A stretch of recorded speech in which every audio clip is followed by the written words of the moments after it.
Good afternoon, everybody. It is Friday, the 22nd of January, and I'm Michelle Beckett from ADHD Unlocked. And as ever, I'm joined by the lovely Stephanie, also from ADHD Unlocked. So, hope you're all staying well and safe and happy. Both Steph and I are a little bit under the weather this week, and I think a lot of people have been feeling either under the weather.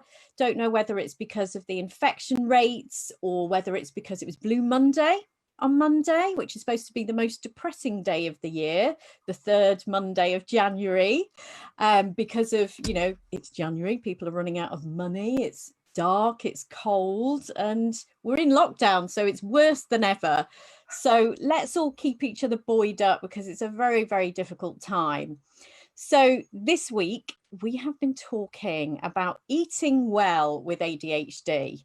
Now, that's something that we find quite difficult for very many reasons. And one of the reasons that is never mentioned in any cookbooks or eating plans is executive dysfunction around keeping your kitchen clean and the dishwasher emptied, buying food, buying healthy food, not throwing out food that's in the fridge that's gone past its use by date, planning meals, having the right stuff in, which I think is one of the main barriers to people with ADHD eating well as our impulsivity and issues to do with dopamine and craving carbs. But I think this executive dysfunction is massively overlooked and it's hardly ever talked about, is it, Steph, in eating plans? Yeah, it's actually, I have quite a few clients that in their coaching sessions will use the coaching session to create a meal plan. And this kind of goes back to what we did in ADHD Unlocked, was it last week, on decision making. Again, it's that executive function, too many choices. We kind of get paralyzed, overwhelmed. It's all too hard. We're not ready and we're not prepared. Don't have the right ingredients, or just missing in one thing. I mean, how many times have you gone to cook and it's one thing? Yeah.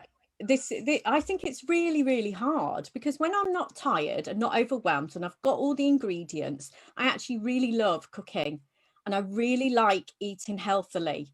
What I do find hard is if I've been working all day and I haven't planned anything, like put anything in the slow cooker, which I know I need to do more often. And I think if I kind of plan the week in advance or a few days in advance, that would make it much easier, because I could look in the morning and go, oh, we're having that tonight, and throw something in the one pot, which would be much easier.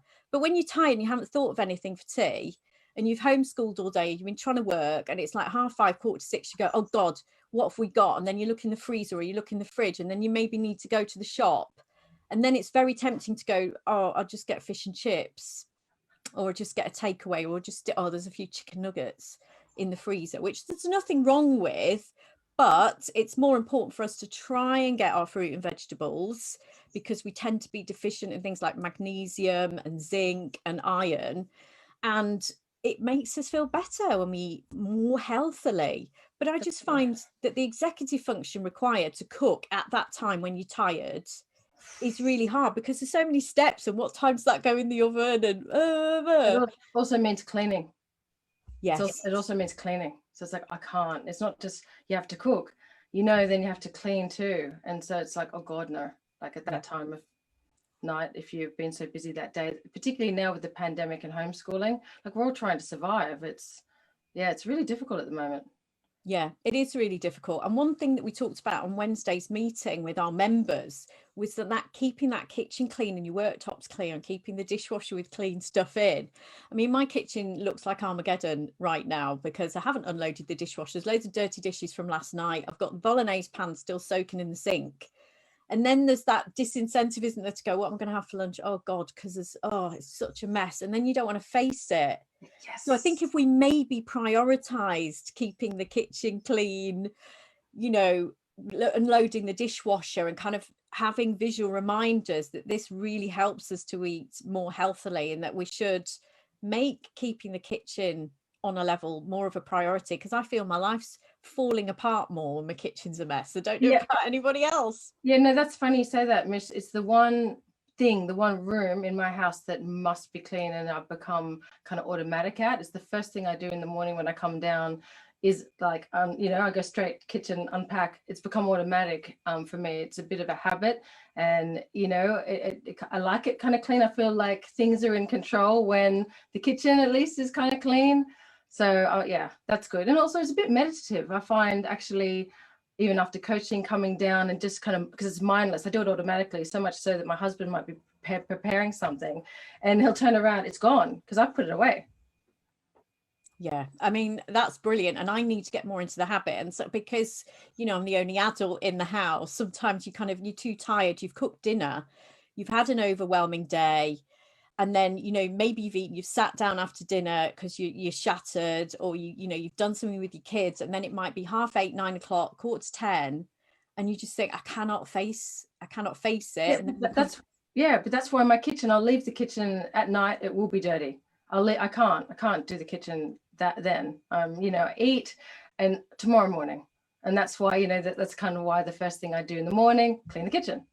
Yeah. And that's what I need to start letting go of, that guilt of not cleaning up the night before and then coming down and go, oh God. And everything's like soaking in the sink. You just think, oh, it's not great. It's just too much. And other stuff like time blindness and burning stuff, if you're not concentrating, which can be an issue for us ADHDers. And we do sometimes, when we're coming, if we're on medication, sometimes we do crave the carbohydrates to get that dopamine rush, don't we, in the evenings? And I know I do. I crave crisps and things in the evening. So there's lots we can do to kind of make food a priority. And I've eaten a lot more healthily this week because I've had a focus on it. And it's about where you put your attention. And if we make a priority about planning, and one of our members has just posted something really useful in the members group this morning about how she finds it difficult to plan maybe 1 or 2 weeks in advance, but she does 3 days at a time, which seems a manageable amount of time. Because I've tried planning a week in advance for food. Then you buy the food and things get wasted because some nights you're too tired. But I think 3 days in advance makes that much easier. So that's a really, really good hack for people. Now, another thing that Lamorna, who's one of our members, who's actually a nutritionist, mentioned was to get into the habit of cooking, was to maybe look at something like HelloFresh, although it's really expensive, just for maybe a few weeks. I did that. Yeah, it's great because again, you don't have to make the decision, if that makes sense. You've got the meals and the clear instructions and you've got everything together, right? So it's not like, oh, I can't make that because I'm missing such and such. So yeah, the only times I remember, because I'm not a great cook, the times where I was cooking was when I was getting HelloFresh. Right, that's really interesting, because a lot of our members have said the same. Now, it's unaffordable for me at the moment, but if I could look at maybe pretending I'm doing a HelloFresh and just put aside that time to plan, go to, get all the spice ingredients, look online for recipes, pick some more recipes with my daughter, and imagine and weigh out stuff, and maybe spend the time prepping and going, right, I've got 400 grams of chicken. I think I might pretend, if you like, but that takes a lot of planning, which we don't often give the attention to. And often it's about setting ourselves up for success here, isn't it? And food is boring, to be honest, for many of us. I love food, and sometimes I really like cooking food, and I like different food. So I can't understand why sometimes I just go, oh, we need feeding again. I need to cook for the, particularly lockdown, right? Now everyone's at home, like, oh, so it's not, it's bad enough dinner, but then having to think about lunch too for everyone. Yeah. And this is really, really hard. And maybe we ought to, pull together and as a community, because sometimes I go, somebody tell me what to eat. Yeah, that's good. Because I just have this like decision fatigue about, I need to make a decision about what we need to eat again, and I'm bored and I've got decision fatigue. And if somebody were to just go, Michelle, you're making this tonight, it would make everything a lot easier. Somebody just tell me what to do. Yeah, no, that's a really good point. And the other issue with cooking too is, like, I had a session yesterday, and one of the members, actually she's a member of Unlock too, was saying, because her children, I think one decided to become a vegan recently, the other one's gluten-free, another one, like, so it's everyone's got these different needs, and it's really hard to please everyone. And then the other thing is you kind of make the effort to make something, and then your very sensitive, picky eater child will like have an absolute meltdown. It doesn't exactly motivate you to cook, does it? Like to try different things or to cook healthily, because they just want their nuggets, fish fingers. Yes, exactly. So this is where we need to kind of have some shortcuts, really. And I've got like an instant pot, which is a one pot, which is to throw everything in, and you can even put frozen meat in, and it's brilliant. There's loads of recipes on the internet, things like smoothies, so using a blender, you know, frozen fruit, protein, you know, when you're struggling to eat, maybe because your medication has maybe suppressed your appetite at lunchtime, there's all these kind of things that you can do. I mean, I do a scrambled egg in the microwave in just a plastic jug, and that's so quick, it's done in 1 minute, and then I'm getting my protein. So there's all these little things you can do to shave time off. But what we discussed also this week is we tend to be a bit all or nothing with healthy eating. I've done this, right, I'm going to cut out all gluten because it makes me feel a bit foggy, or I'm never going to drink alcohol ever again, even socially. And, you know, it's all, we tend to do this cabbage soup versus unhealthy eating. And what we need to do is just let go of that and just work towards adding in more healthy food rather than taking away, and still being able to enjoy the chocolate, but let's just inch our way towards it and make it more of a lifestyle. Oh, that looks very posh, chocolate. But you know, we're balancing healthy grays. Yeah. And I mean, this is our problem, is that we do tend to be all or nothing, go through phases of, yeah, I'm eating really healthily and I'm cutting out loads of stuff, or I'm doing intermittent fasting, which I know the science says works for a lot of people. It does work for a lot of people, and there's all sorts of brain benefits. But for women particularly, I think many women find it difficult. It can knock your hormones off balance, doing it even short-term intermittent fasting. It makes me feel rubbish. Make you sick? Is your immunity affected, Mish, that if you fast like that? It can improve your immunity. Actually, there's lots of science to suggest it can have brain benefits and improve your immunity, all sorts of things. But again, they did a lot of these experiments on men. Okay. As they often do. But I've read a lot of science papers to suggest intermittent fasting is not great for women, because, you know, it can interfere with hormone balance. So that's worth considering.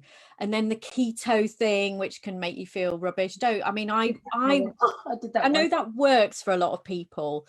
However, for us ADHDers, because we tend to be all or nothing, here we would just advise you to just gradually plan, get into some good habits, you know, have visual reminders about what needs to be eaten. One of our members, Britt, has got like a table of what needs to be eaten by when, because we waste so much food. Just gradually introduce healthier foods and healthier replacements for, say, crisps, you know, better quality chocolate with less sugar in, maybe. Dark chocolate. Yeah, so the small is talking about kind of like small switches, achievable, not too like, oh my gosh. Yeah. So give some thought to planning. Maybe if it's too overwhelming to do 1 or 2 weeks in advance, you do plan 3 days in advance, which is a lot more manageable. Maybe cook double amounts and put some in the freezer, which is what I do, so that you're not scrabbling around for those nights when you're really tired, and expect those nights when you're really tired, rather than thinking I'm going to cook a healthy meal and chop loads of vegetables from scratch every night. You're not going to have the energy. And we know what that's like. Some days when we're really energetic, we think we're going to do this every day and feel like this every day. We're not. We have to prepare for those days when we feel rotten. And, you know, you and I both felt a bit ill this week, and we've had those days. So have, you know, even some healthy ready meals that you put in the freezer, and don't beat yourself up about it, because this stuff's hard and it's boring, and it's harder for us to stick to healthier eating.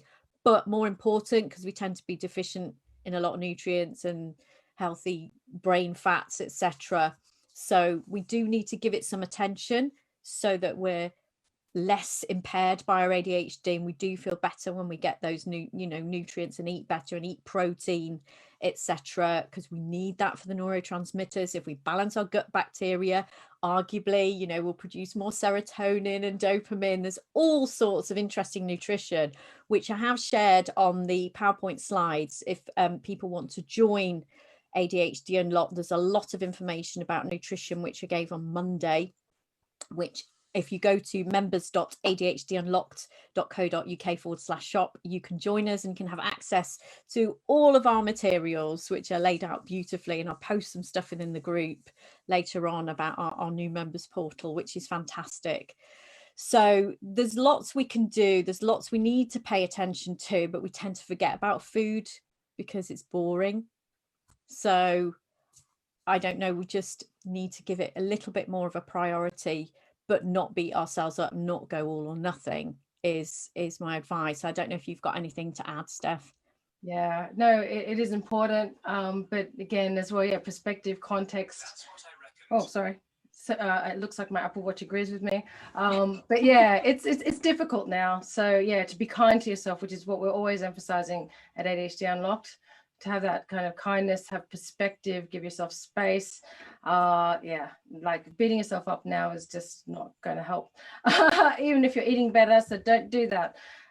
So yeah, definitely come and join ADHD Unlocked. We did decision making last week, and as we all know, decision making gets in the way of the right choices for ourselves. So that's also a great one to watch if you join. And join us next week. We are doing money. Yes, guys, money. Yeah, and money kind of mindset and kind of things that we need to be aware of that could be getting in our way in relation to our attitude and management of money. So do join. Yeah, because it's a huge issue for ADHDers. Many adult ADHDers have huge problems with debt and budgeting. So and it's boring and we don't want to look at it, and it's Very. to shame, guilt, our impulsivity. You know, I know a lot of us you know, have had or do have Amazon habits, and ordering stuff that we don't need, things that are going to change our lives. But it's you know, it's something that we also need to give attention to, which will improve our lives no end, the same as food really. But it's boring, so we tend to shy away from it, don't we? Yeah, but what do they say? Yeah, if you don't measure it, you can't manage it. At least with the money. Well, I guess both with diet too. Really. Yeah. Yeah. So we can do it together. Together, right? We can face it together. It's hard to do it on your own, but yeah, let's shine a light on it and get through it. And there's a lot of shame attached to money as well. We don't tend to talk about this, but if we can shine a light on this and, you know, realize that we all have the same sort of challenges to, you know, with money, and it's very, very common, that, you know, we won't feel that sense of shame. So that's what we're going to look at next week. But yeah, do join us and do stay well, and yeah, don't beat yourself up. Don't go all or nothing with your diet. Just try and replace some healthier things and give a little more thought to planning, and things will become a lot easier.